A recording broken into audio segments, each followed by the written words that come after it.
Well, good afternoon, everyone.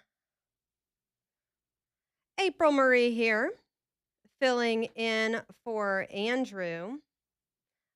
Okay, so I've pushed something on my phone. I have no idea what's happening here. And as I am talking, it's transcribing it for a group chat I'm in, and it won't stop. And this is very entertaining. I'm closing the chat. Hopefully, they don't get that entire segment transcribed to them. Uh, as we were so first off, I guess it was a big staff meeting because first Leland pops in. Love Leland. Also love Leland's like realism. He's like, yeah, they're gonna pass the budgets, go home and campaign. That's what they're gonna do. Well, that is what they want to do, but hopefully they pass some good things in between. And some of them that will seem non-controversial, but are kind of controversial. Like I mentioned that Danny Garrett bill that to get rid of the requirement for the Alabama School of Social Work to be a standalone program. It's dated. It's that program obviously needs administrative oversight of the school. Put it into put a fork in the current Alabama School of Social Work. Call it done. Let's take it away from the woke radicals that are running it very clearly, very obviously running it, and with little to no disregard whatsoever for state law or federal guidance when it comes to really crazy divisive concepts. Let's take that, put a fork in it, get that done. Not controversial. We're gonna do that. They're actually doing away with another requirement because there's all these weird carve outs in the law. It's a thing. And then in state statutes, they'll get rid of that. They'll hopefully pass. And they do like to pass a couple of big things so we can go home and say, I just passed this bill. So hopefully they pass the one that says if you're a disgusting pedophile, you don't get to live anymore amongst us. Sorry, friends. I know. I really, really blow up my Catholic conservative bona fides when I start talking about death penalty for scum of the earth. But yeah, we're gonna go with that. Oh, before I go back to this, by the way, and I am gonna go back to some of the state legislative things. Wanted to tell y'all a funny story.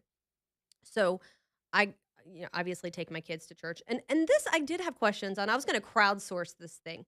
So one thing that's come up a lot in my in some of the Facebook groups I'm on, the mom groups, is kids who left the church. And if I'm gonna ask anybody, I feel like the Talk 99.5 audience would be a good one to ask. Those of you who have had kids who you raise in the church, who do, they do Sunday school and then do youth group and camps and all the things. You raise them up in the church and then they leave. What do you wish you did differently? Those of you who raised up kids in the church and they're going to church with their families now, what did you do right? Someone call me and tell me this because this is weighing on my heart and my mind. I'm not going to make this a religious show, but it has been weighing on my mind. And I'll tell you a funny story. Church. Speaking of church, so we go to church on Saturdays. I know that's odd, but we do. In terms of mass schedules, Saturday afternoons work best for my family. So my 7-year-old sweet boy, one day he asked, he's like, "Do we have assigned seats? Like, we always sit here. Why do we have to sit here? Can we sit somewhere else?"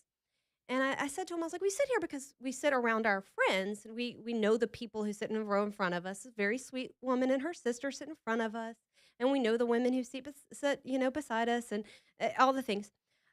So we get there this week, and the ladies who sit directly in front of us that we normally chat with weren't there. And so my son, he goes, "Can we move?" And I was like, I'm thinking to myself, I guess there's not a valid reason not to. Which, by the way, even if our friends had been there, I probably would have thought so. But he's like, "Can we move?" And so I say to the other two kids, I was like, "Pack up your stuff. Like, put your book away. We're with your hymnal away. We're moving." And my daughter's like, "What?" And I was like, "We're gonna go to wherever the baby wants to go." And so we all stood up. This is before the service starts. We all stand up, and I was like, "Go anywhere you want to. Just go ahead." And you should have seen the look on this child's face. He was like, "What? Like I could sit anywhere?" The whole service was different for him, because we got to go sit. And by the way, he chose to sit, I kid you not, it must have been 4 rows back, but we walk out like a little line of ducklings following my youngest, and he moves us to exactly the same spot, just like 4 rows back. Now, those of the people who sit around us and the people who were paying attention, which our entire family got up and moved, which might have seemed strange. But, a couple of them were kind of cracking up. And I feel like that might be a kid thing. I don't know if other families have done this in the past, but it was one of the most entertaining church moments I've had with when it comes to the little kids because I really want them to grow up with a strong faith. We were talking earlier about what's going wrong, what's going on with our country. Caller calling in and saying it's as simple as just not respecting the people and the places around you. It's as simple as not taking seriously littering laws and not taking care of property rights and not caring about others or in your community.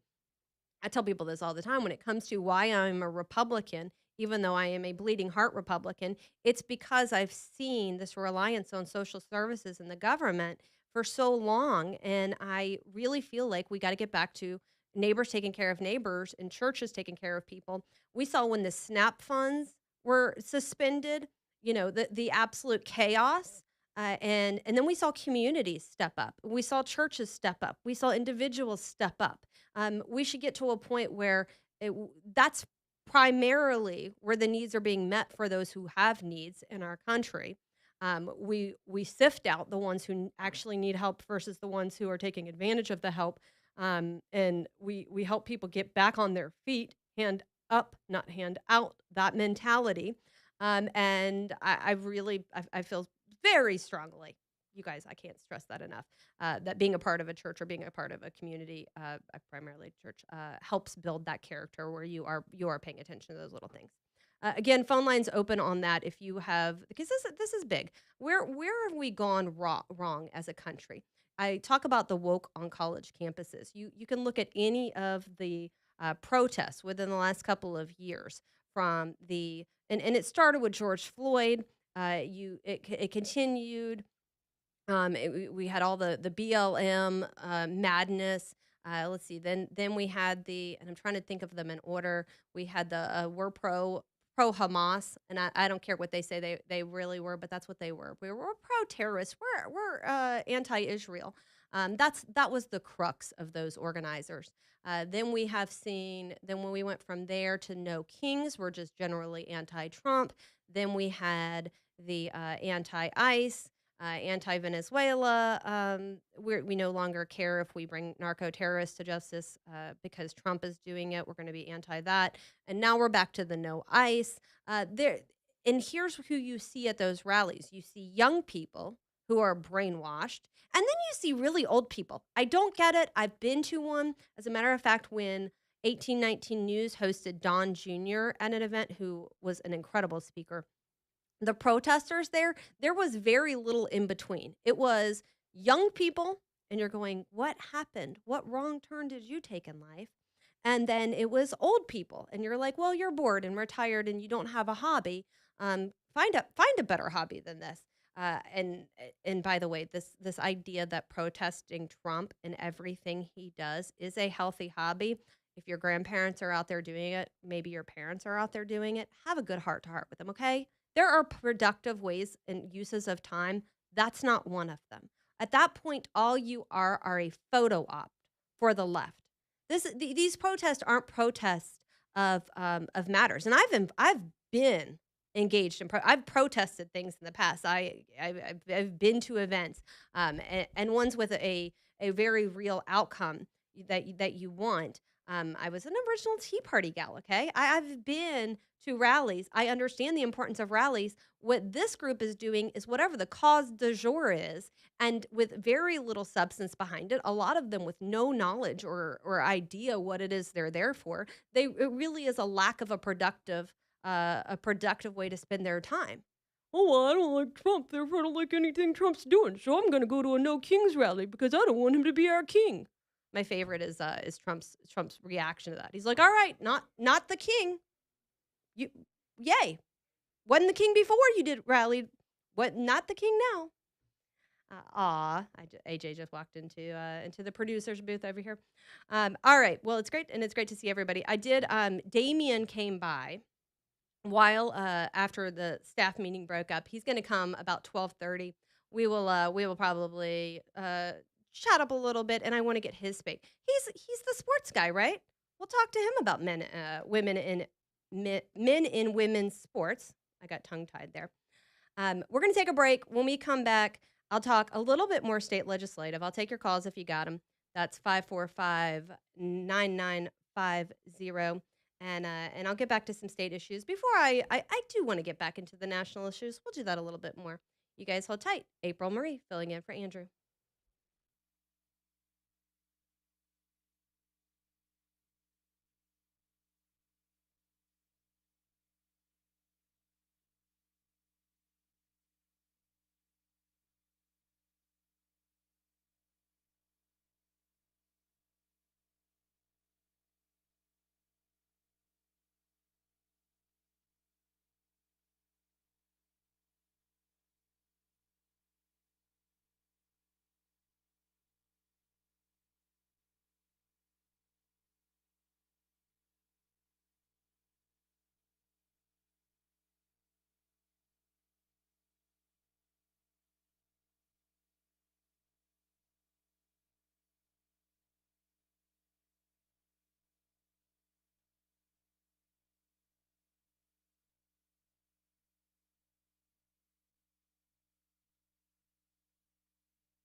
Well, good afternoon, everyone.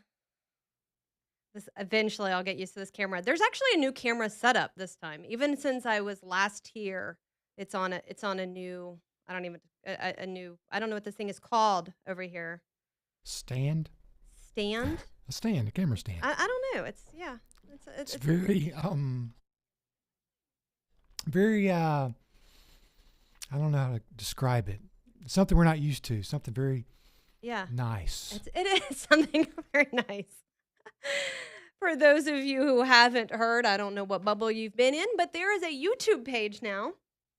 Uh, Even though I have I'm used to saying I have a face for radio. And the reason for that is I'm so expressive and I use my hands a lot.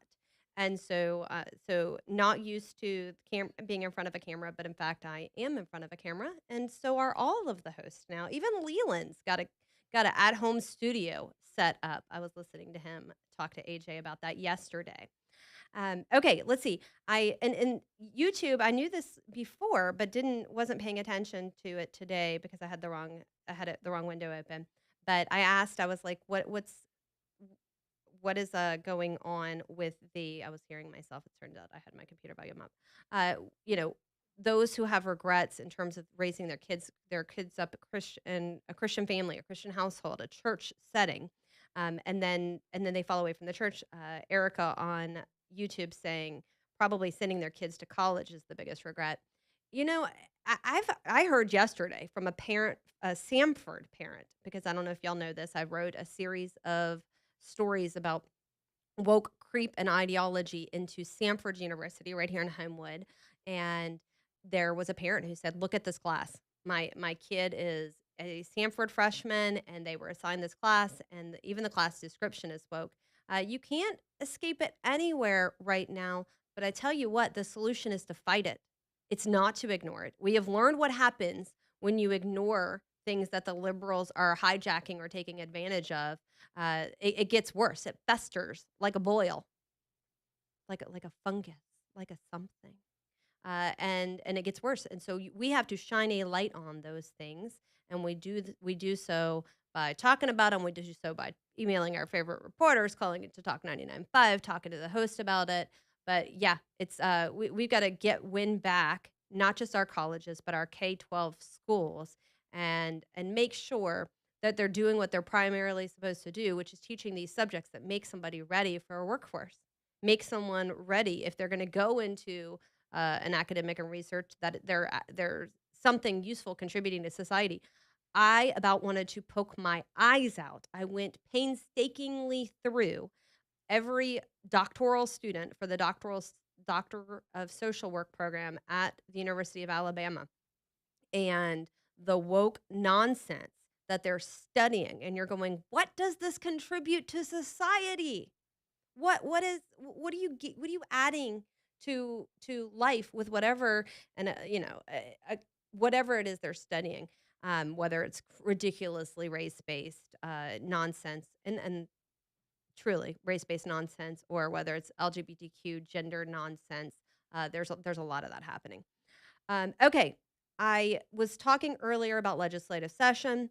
I went to the Mid Alabama Republican Club. If you are wherever you are, I can't say this enough.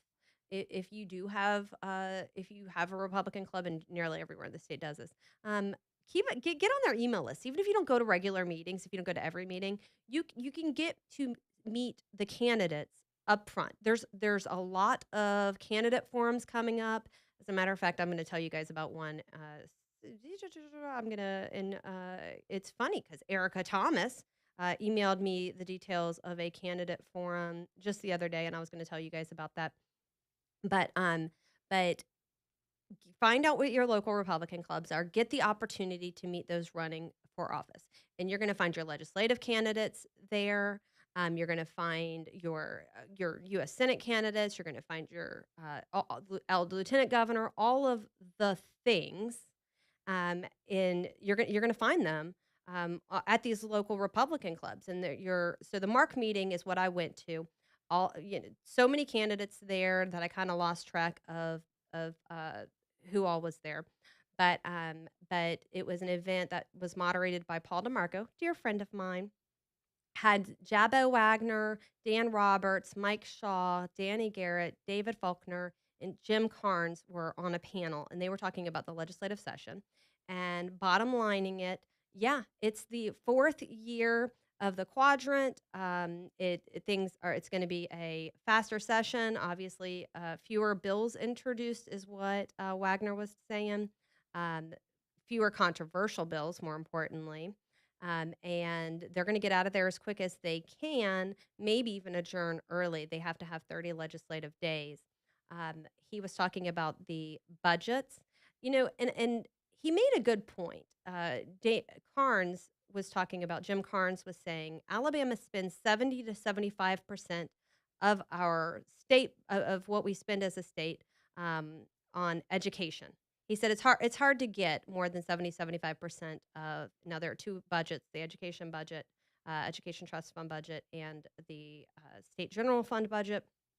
But how do you spend more than that? Well, I say a couple things. One is you make sure you're prioritizing where that money is going. We have seen incredible strides since we started prioritizing literacy. Now we've got the and they've got the Numeracy Act. They're prioritizing math.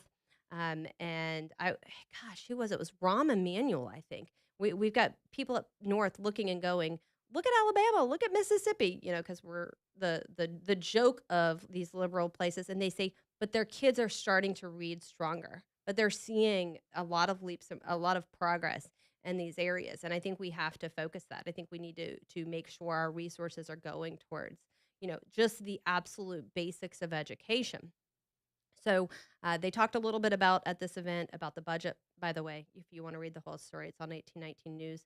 Easiest thing to do is find a story I wrote, click my name, and you can see all the stories. And so talked about redistricting.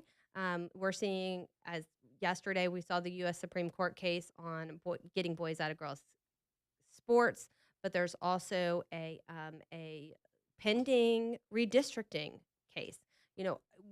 Alabama was forced into having the district that now Shamari Figures is the congressman for. And we're going to see some potential redrawing of lines. They've got the state Senate map has been contested, and the congressional maps have been contested, and the judge made them go with it the way that it is currently drawn. For a long time, the Democrats had Terry Sewell. We're going to see what happens with this, and they said there was originally an agreement that the maps would not be touched until 2030. If it comes down that these districts were not done properly, there could be the governor could call a special session, and we could see the maps changed. It would be really interesting for the area. I know during redistricting, I was taken out of Gary Palmer's district and put into Terry Sewell's district in a very weird redistricting mess. The state representatives at that forum were asked about criminal justice reform, which brings me to a case. You guys, I was talking earlier about the bill that has been filed that would do the death penalty for child abusers. One of the things we have to get a hold of, and I say this, is these judges, and we're seeing it not just in Alabama, but around the country. And it was actually it was one of the questions that Paul DeMarco, because he's a big victims advocates and big victims right um, person, he talks about this frequently, is the discretion of judges. And so, and I'm trying to look at my own story at who said this. But there was the case, David Faulkner actually was talking about it. The case in Jefferson County where Judge Candace Pickett sentenced Julian DeLance Poole, who pled guilty to first-degree rape and first-degree sodomy of a 77-year-old woman, to 20 years in prison, but with only 5 years to serve. And then she took off the time he had already served. This guy's going to get what amounts to a slap on the wrist. He went into this woman's home. He went into a stranger. He was breaking into houses, broke into this 77-year-old woman's home. And the graphic details I'm not even going to go into. But if you have not heard about this case, I need you to look it up, because it's one of the most horrific things. This was the sentencing just happened. He received credit for 502 days already served in county jail. This judge's discretion, when you've got these woke liberal judges giving slaps on the wrist, we got to do something about that. And legislature probably won't this year, but they absolutely should. All right. Going to be back in just a minute. You're listening to April Marie, filling in for Andrew.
Well, good afternoon, everyone.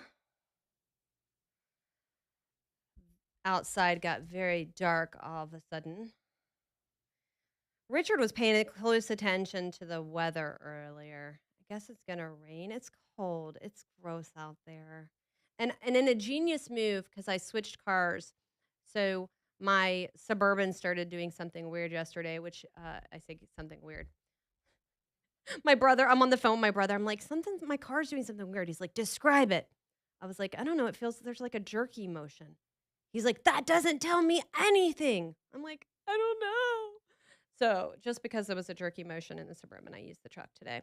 But I have my coat resides in the Suburban. Not very helpful when you don't take the Suburban.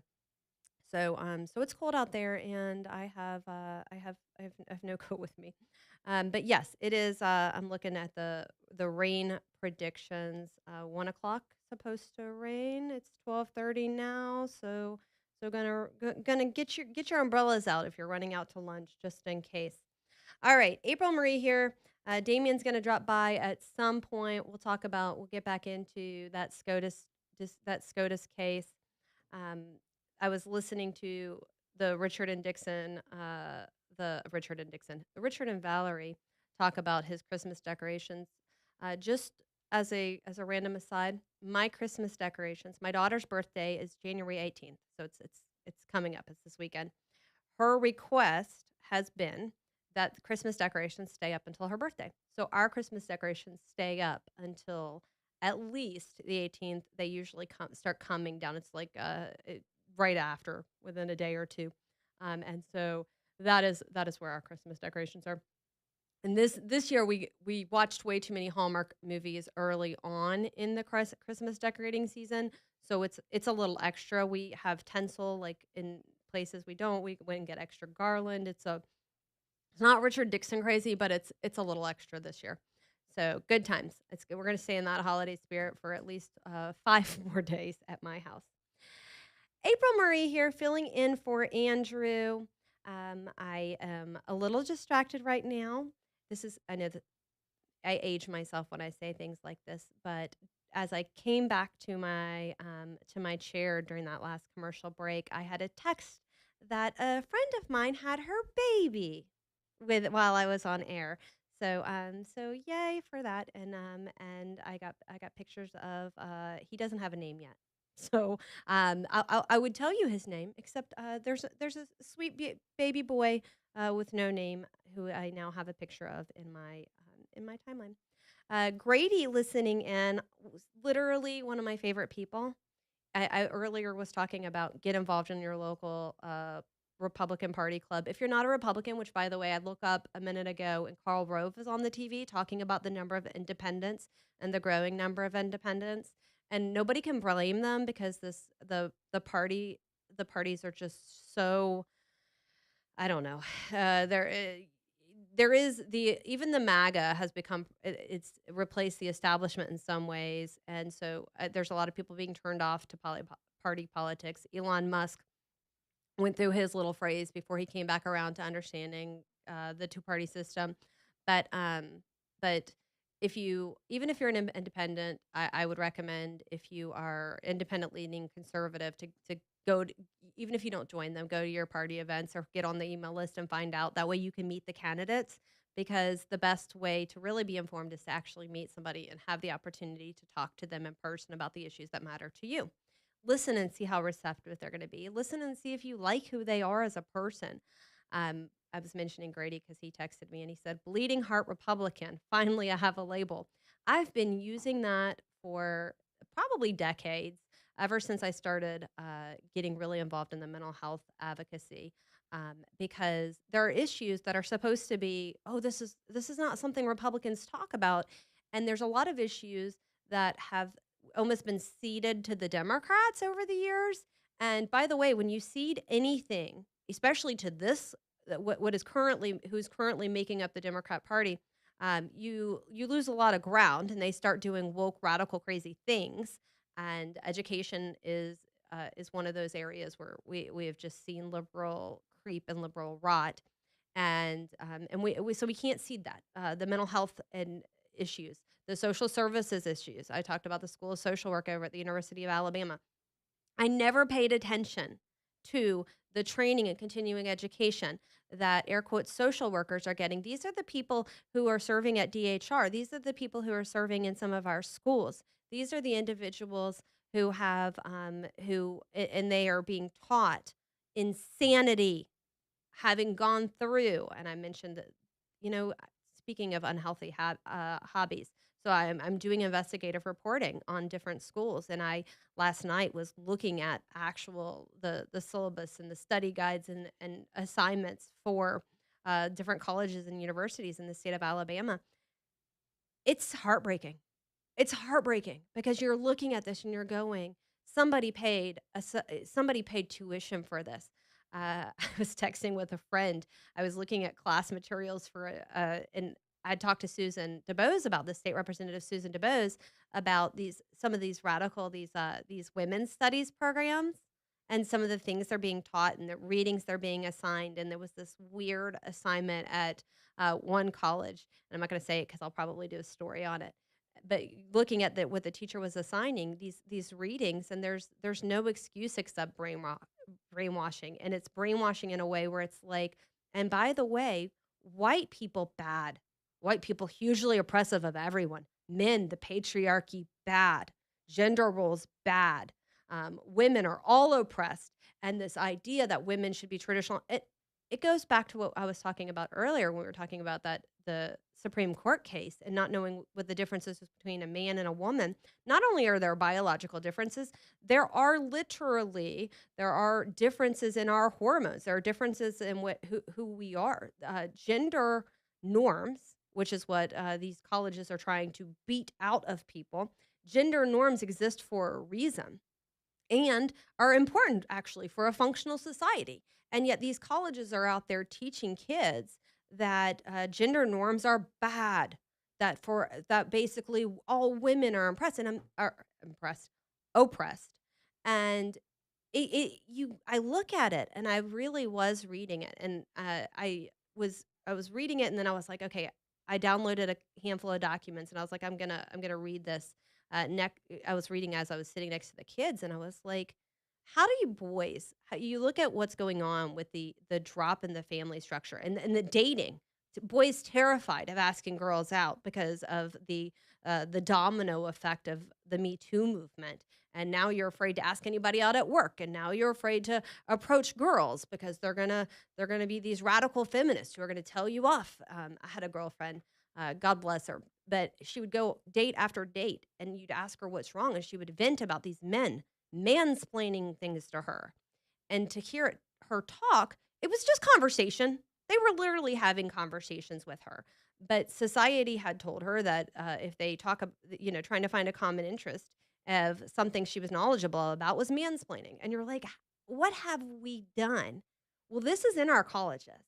And whether or not, even if it's not someone's major, as a social sciences, somebody studying social sciences, there could be classes that kids are taking in which, especially young impressionable women, they're learning this gobbledygook, and it really does not in any way, shape, or form ready them for the workforce. And it's so distressing to see. And Riley Gaines talked about in an interview how being a mother, she was an advocate for girls' sports, and she was an advocate for herself.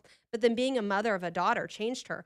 Well, obviously I have 3 kids, a girl and 2 boys, and seeing things from the perspective of what is life going to be like for them, and what has this social rot, what has it done for how their lives will be impacted, and you take a different perspective. It really does give you a different perspective. All right, 545-9950 is the number if you want to call and get in on the conversation. What I was looking at. Oh, Trump is going to speak soon from the White House amid Iran tensions. I want to get into, and I'm going to do that maybe in the next hour, next segment. We'll see where the wind blows me. I want to talk about these ICE protests how did we get here? We got here a crazy wild And I was listening to Leland talk yesterday about the way that some of these protesters are being trained. We got here because a crazy, wild narrative about framing ICE as the bad guys in a situation in which they're trying to protect communities that Democrats are refusing to protect. Um, the liberal media and talking heads and even academics have vilified ICE and vilified national action towards deportations and towards getting rid of sending home people who are here illegally, and it is absolutely we are seeing the fruits of their labor come, and more than anything be radical women. And I started. I would say I could write a book on this. I literally started writing a book on this. Liberal white women being the absolute worst thing for their communities, for those around them and those who are impacted by them. And there is no greater example than watching what's happening with this ICE movement, and in ways that other movements have not seen. It is dumbfounding to me, and to watch the rage. I don't know how many of y'all have seen the videos from on the ground of these, and not just the paid protesters. You can tell the paid protesters, that's one thing, and I could talk about that all day long, this very astroturf thing that's happening. But then the brainwashed, absolutely willing to leave their family and go protest ICE at any expense. How did we get here? Talk about that in a little bit. You guys hold tight. April Marie filling in for Andrew.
I recruited from down the hall, Damian Mitchell.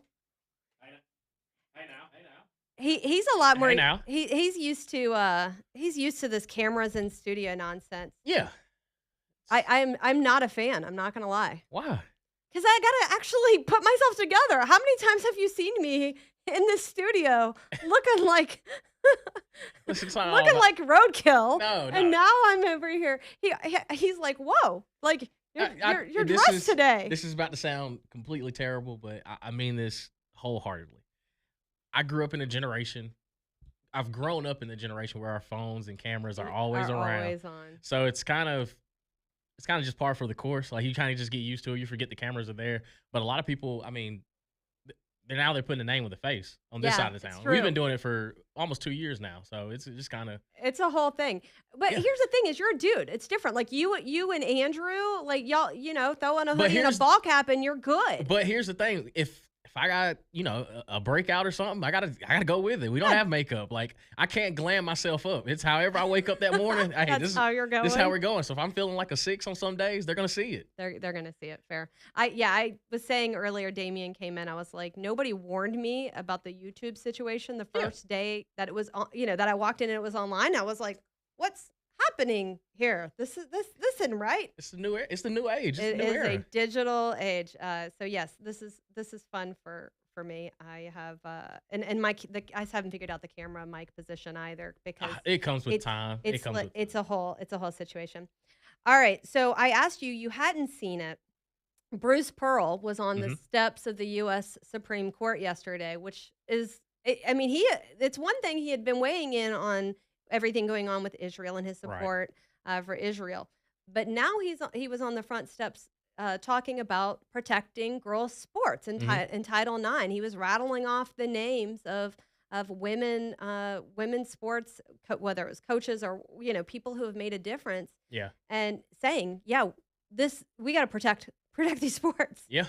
I mean, like, cause I mean, you gotta get to a point where, I mean, physically, there's a difference between male and female at every single level. Like men have the edge. Like it's there's no ands, ifs, or buts about I it. hadn't even heard. Somebody brought up the guy ranked 203rd in the world beat both Selena and her Right. sister Yeah. So it's in an exhibition match. yeah, just genetically, like I'm not trying to say You're built different. It's not no, wrong. like we're Yeah. built different. You're Like, there's no- literally built different. yeah, and I mean, And it happens from go. right. I mean, obviously, post puberty is a thing. yeah, But there is my son has a physical. Yes. Now, especially my older son. He's stocky. You look at him with the little girls in his class. There's not a single one of them. right. And I mean, I've always made the comparison too. Like there are certain, there have been females that have played football, but they've never played positions outside of kicker and punter because physically they can't withstand that beating. That's why you see in like wrestling and boxing and UFC, like it's male versus male, female versus female, and that's how it should be because I think that. You see that even in basketball, that's like the closest thing that we have. We have the WNBA and we see the NBA. You can watch an NBA game and see feats of athleticism that you will, and again, no offense, but like there's things in the WNBA they will never do. Yeah, They will never do. Absolutely. Yeah. And this is so. My daughter is now playing volleyball. I don't know if I've told you this. She is all in. It's been about 6 months. That's good. We did it, and she started, and instead of doing throwing her into a rec league team, I was told get her training. So instead of just go play volleyball, we put her in this in skills training and strength training. Right. And she did 6 months of just skills before she was ever before That's good. she ever saw team anything.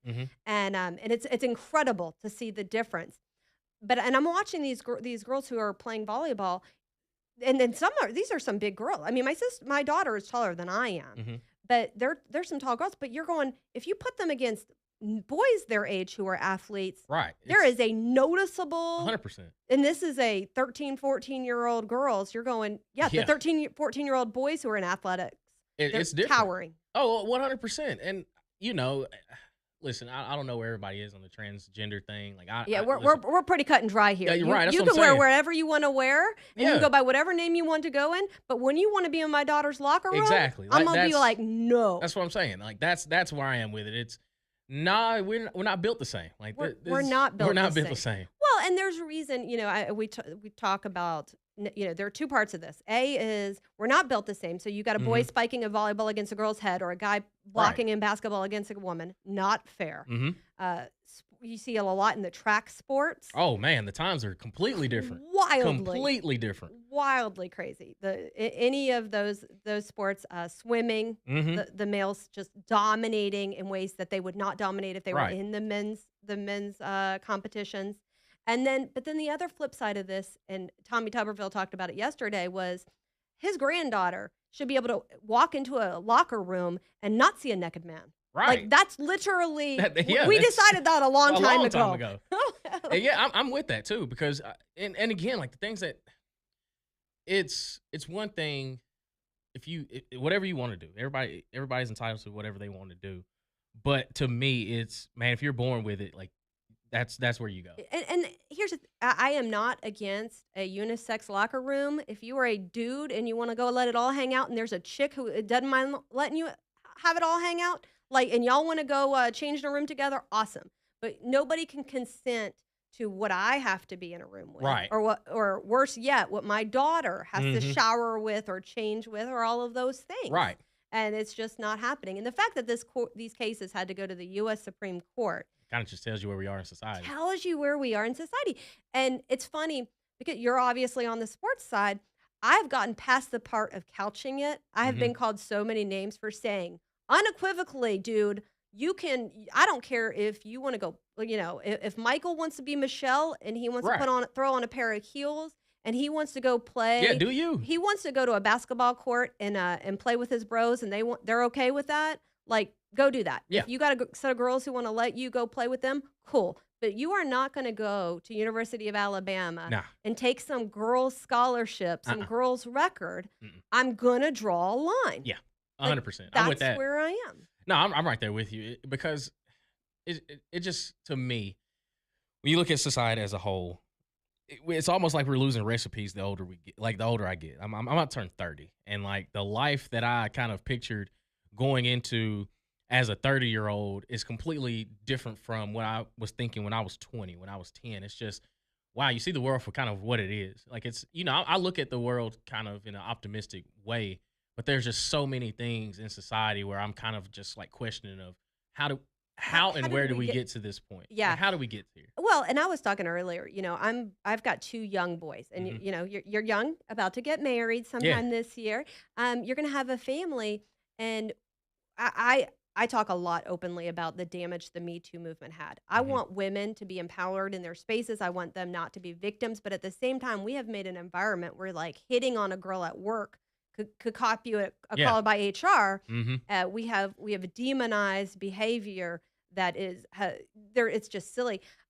It's so funny to me to see the generational changes in Mhm. what somebody Richard Dixon's age versus someone your age Mhm. may say to a woman in the workplace. Yep. And it's because we have taken away a lot of what would give a boy confidence. Yep. What would give, is it okay to say you look nice? I'm like, yes, I Exactly. got up this morning. I got dolled up. I found my high heels. I got whatever. Right. Like, I want you to say it, but it may not be okay because where we have gone to as a society. Yeah, like everything has to be quote unquote censored. Like it gets to a point of how have we gotten to the point we can't just have basic human interaction Yeah. and it not be something uncomfortable or you're going to quote unquote get canceled and things like that. It's we live in a free country. We have open opinions about anything. You don't have to agree. And listen, Right, and that's I the talk thing. about this a lot in a football locker room, in any locker room in general. It's kind of one of those things that you can be a preacher, you can be a politician, you can be whatever you want to be. We're all working towards a common goal when we're on the field. So like, Right. I don't care who you vote for. I don't care, what you eat. Like you may eat pickles. I hate pickles. Right. Cool. All I need to know is, when we run this play, you do whatever you need to do as a left tackle. I'm gonna do everything I need to do as a wide receiver. We get a touchdown, we all score. So I Right. don't care. To me, we can still we can still separate everything as far as where we are in life, but also find that meeting, that Be common ground. And mission just focused. yeah, and just That's- be humans. Like Yep. it's okay. So important. Okay, you got a few more minutes to stick Yeah. around? All right, we're going to come back. You got April Marie here filling in for Andrew. Damien dropping by. We'll be back in a minute.